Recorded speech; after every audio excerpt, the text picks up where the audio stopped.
Han sido engañados desde la primera lección de historia.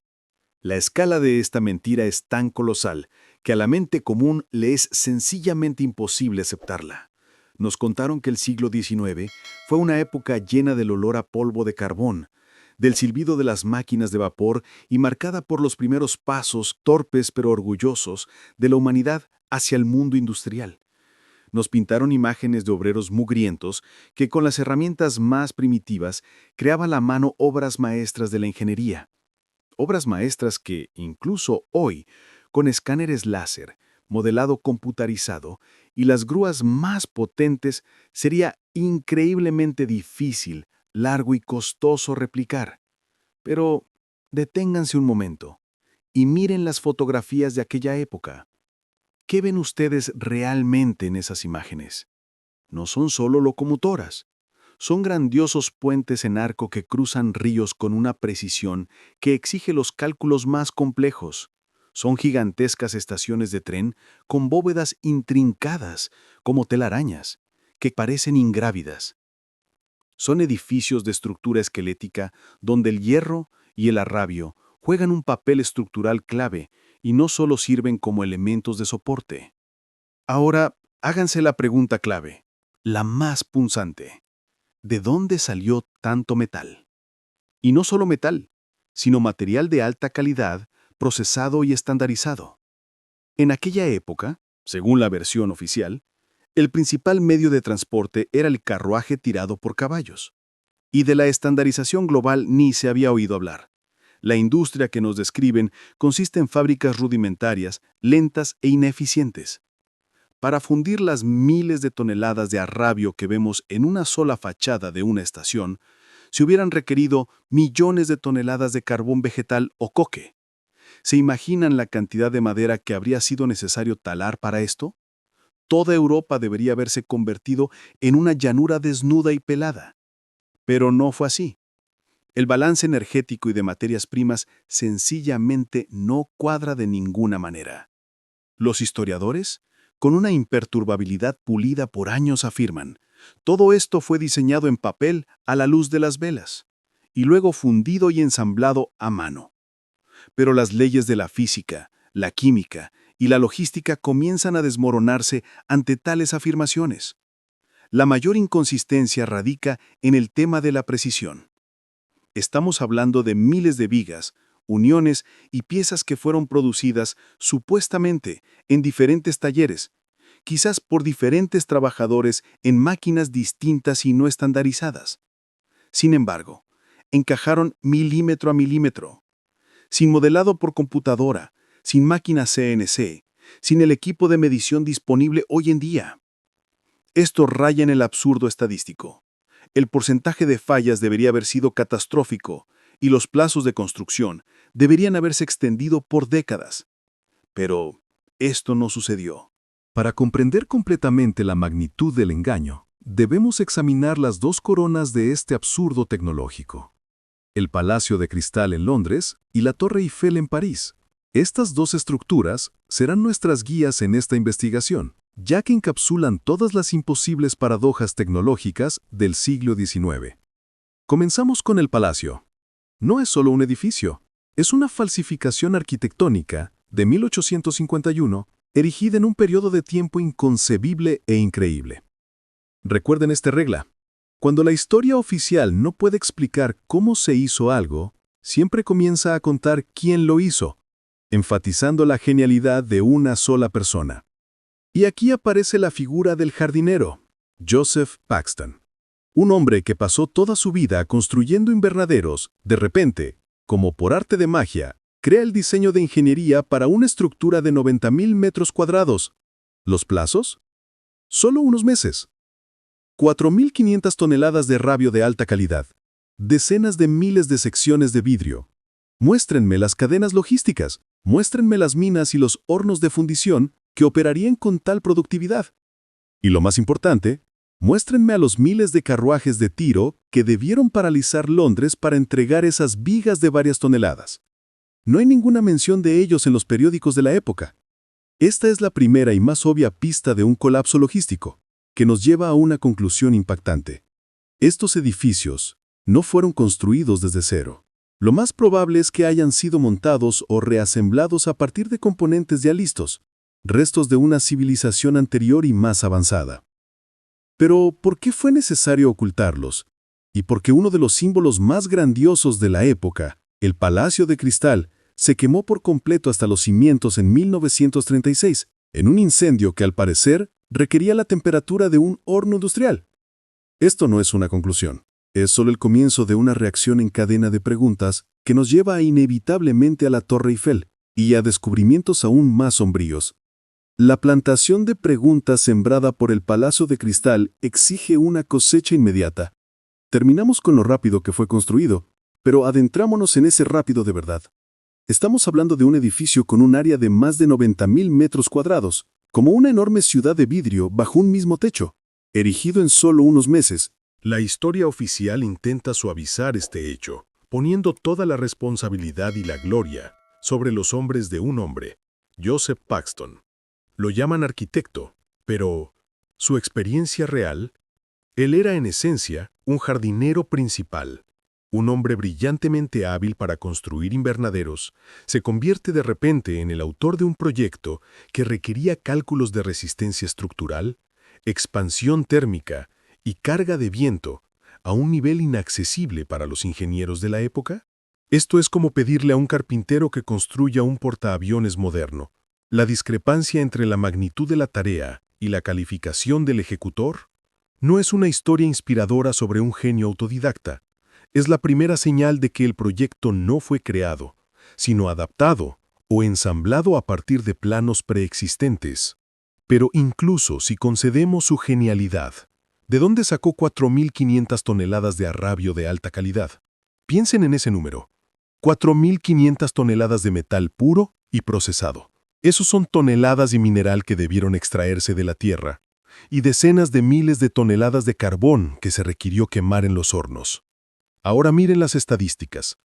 La industria metalúrgica de Gran Bretaña a mediados del siglo XIX, incluso en su apogeo, no podía destinar tal volumen de recursos en un plazo tan ajustado sin paralizar todas las demás industrias estratégicas.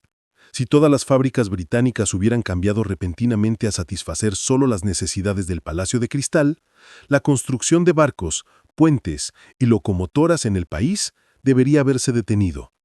Sin embargo, esto no sucedió. Las cifras de producción industrial que nos dan los historiadores no dejan espacio para el Palacio de Cristal. Este arrabio no era solo masa, era un ejemplo de fundición perfecta. Miren los elementos que sobrevivieron. Son vigas elegantes, artísticas, caladas y con un alto nivel de detalle. Y lo más importante, están unificadas. Miles, decenas de miles de piezas que debían encajar en ranuras y uniones con precisión de farmacia. Esto fue en la era del ajuste manual, cuando cada fábrica usaba sus propias medidas y los estándares eran solo un sueño. Si esta fundición se hubiera realizado con la tecnología tradicional de la época, habría sido tosca, heterogénea, llena de defectos y habría requerido meses de acabado manual para cada viga. Pero el palacio fue asamblado como un kit de construcción en tiempo récord. Esto solo es posible bajo una condición: si estas piezas fueron fabricadas en una línea de asamblaje, utilizando máquinas estandarizadas y de alta precisión y hechas de un material que superaba en sus propiedades al hierro pudelado ordinario. Lo más sospechoso de toda esta historia es el destino final del palacio. En 1936, décadas después, el edificio, que consistía en un esqueleto de arrabio y vidrio, se consume por completo en un incendio. Un fuego que transforma miles de toneladas de metal en ruinas sin forma. El arrabio no arde en condiciones normales. Para lograr tal efecto, se necesitan temperaturas que solo están disponibles en altos hornos industriales o mediante el uso de mezclas especiales de acción rápida. La hipótesis de que esto fue un accidente suena como una burla al sentido común. Es mucho más probable que haya sido una operación para borrar evidencia.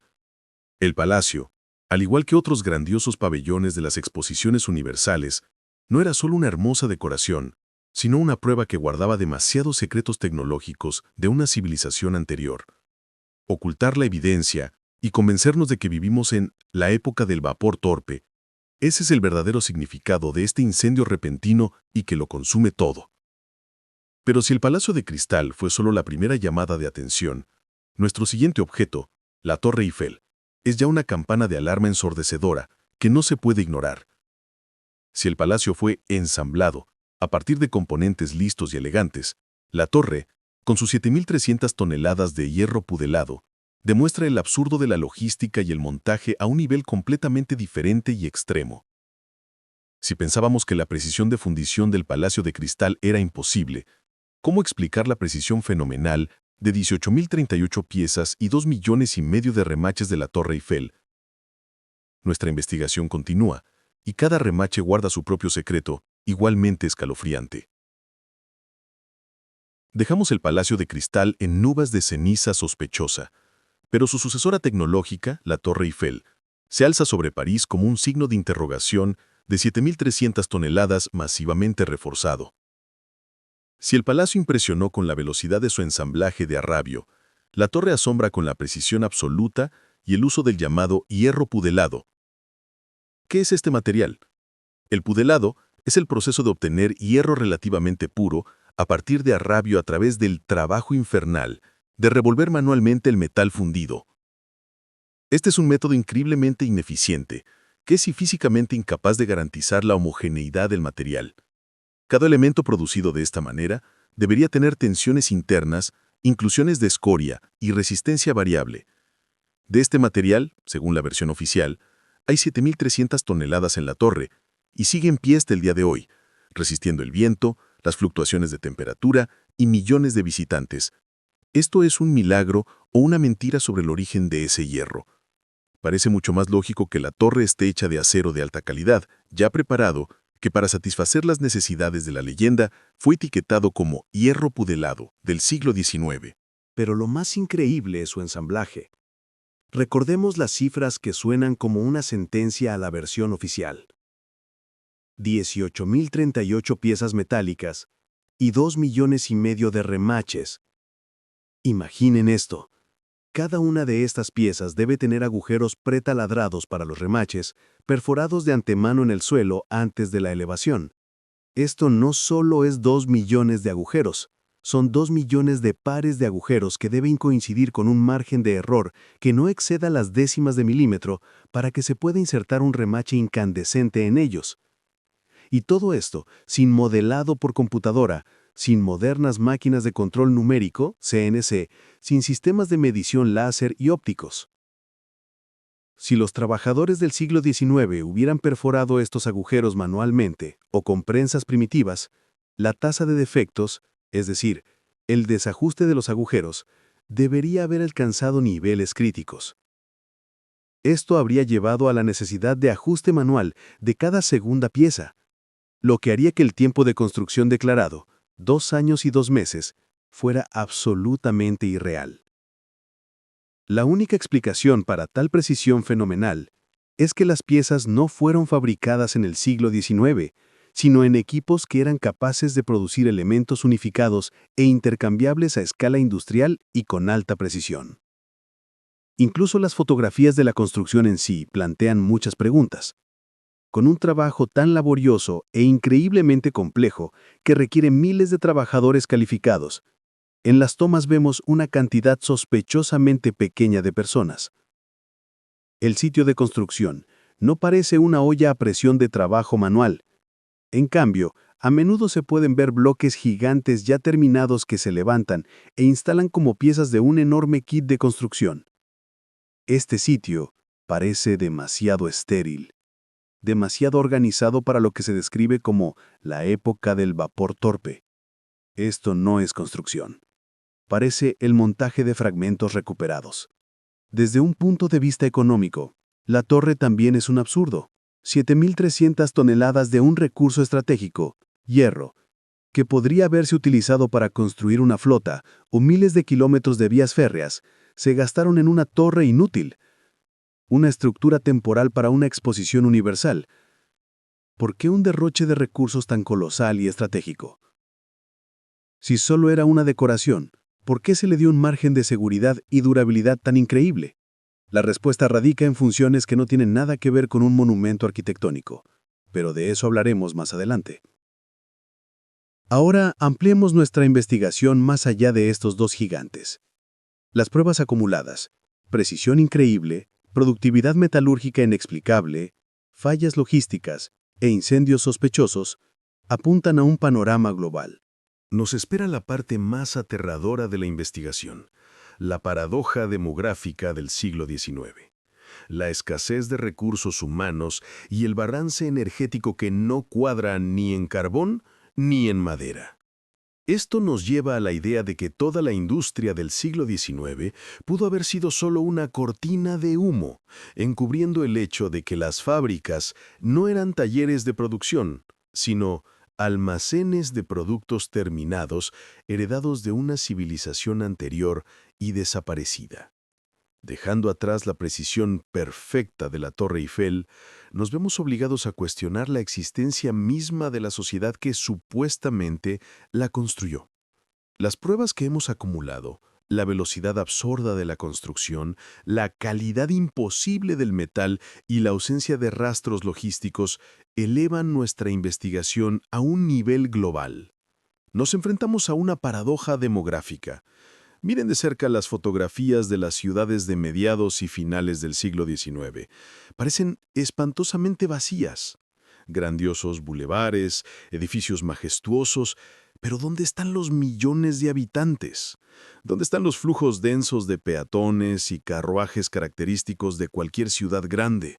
¿Dónde están esos miles de trabajadores calificados, ingenieros, fundidores, mineros que deberían haber estado sirviendo a esta industria increíblemente compleja y efervescente? La impresión es que las ciudades fueron fundadas recientemente, o, y esto es más alarmante, asentadas recientemente. De aquí surge la hipótesis sobre una escasez de población adulta y capacitada. Entonces, ¿de dónde provino el personal capaz de operar el equipo más complejo y producir esas mismas piezas unificadas que vimos en el Palacio de Cristal y la Torre Eiffel? La historia oficial no da una respuesta satisfactoria, pero las teorías alternativas apuntan a una catástrofe, una especie de gran reinicio, que llevó a la desaparición de la mayor parte de una civilización altamente desarrollada. Las nuevas sociedades jóvenes que surgieron de las ruinas simplemente no tenían la cantidad necesaria de adultos y personas calificadas. Este fracaso demográfico está directamente relacionado con el balance energético que no cuadra. Ya hemos dicho que para fundir miles de toneladas de arrabio y hierro de alta calidad se deben quemar millones de toneladas de combustible, carbón vegetal o coque. Si la industria del siglo XIX operaba a las escalas declaradas, Europa y parte de América del Norte deberían haber quedado ecológicamente devastadas, montañas desnudas y bosques quemados. Pero esto no sucedió. ¿Dónde están las montañas de escoriales que deberían haber quedado después de un trabajo metalúrgico tan colosal? Están ausentes. Esto nos lleva a la probabilidad escalofriante. La industria metalúrgica del siglo XIX fue, en esencia, una ficción. Las fábricas que nos muestran eran muy probablemente no talleres de producción, sino almacenes y bases de reparación de productos terminados heredados de la era anterior. No necesitábamos producir metal desde cero, simplemente lo reensamblamos utilizando tecnología y materias primas ajenas. Esto explica la increíble calidad del metal, la ausencia de grandiosos escoriales y el enigma de la logística. No hay necesidad de transportar mineral y carbón en volúmenes inimaginables si se está operando con vigas ya listas. Y aquí volvemos a las exposiciones universales, la principal herramienta para ocultar y reapropiarse de la historia. Estas exposiciones, que se llevaron a cabo en todo el mundo, sirvieron como la cobertura perfecta. Se nos dice que los grandiosos pabellones de piedra y metal eran construcciones temporales, hechas de yeso y palos. Pero al estudiar fotografías antiguas y planos arquitectónicos, vemos estructuras capitales y monumentales. ¿Por qué?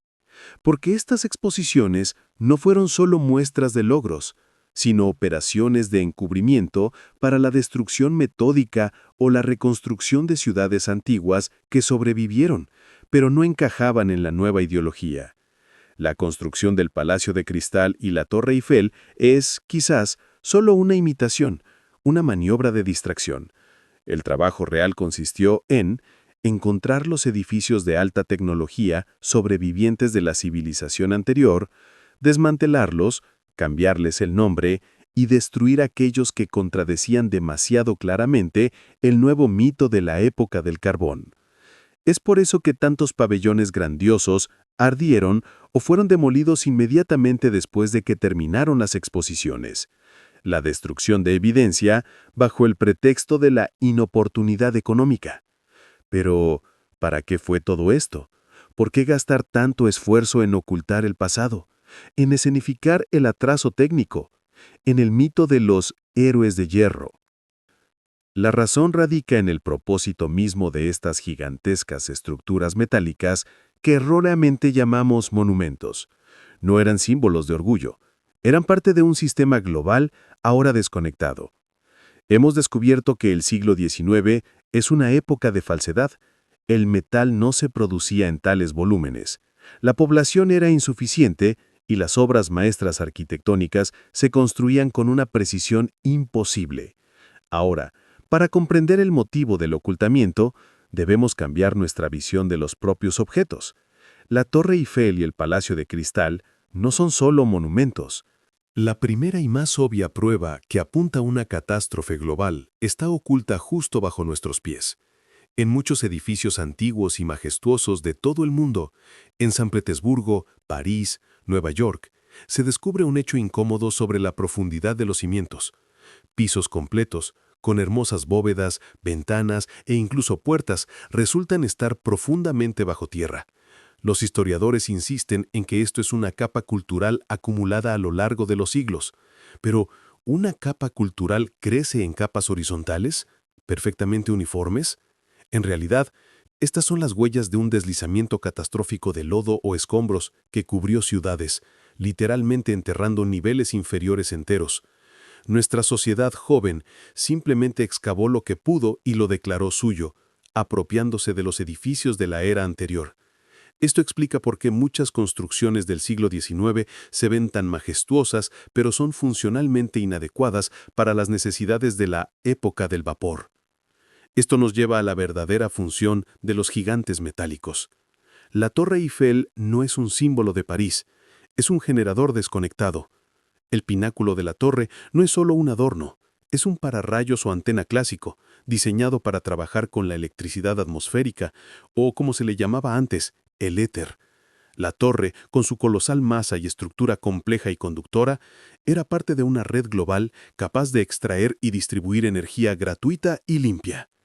Elementos similares, pináculos, cúpulas, coronas metálicas, fueron instalados en casi todos los edificios grandes en ese momento, incluido el Palacio de Cristal con su enorme esqueleto metálico. Los nuevos dueños del mundo no necesitaban electricidad gratuita. La energía gratuita significa independencia, libertad y prosperidad para todos.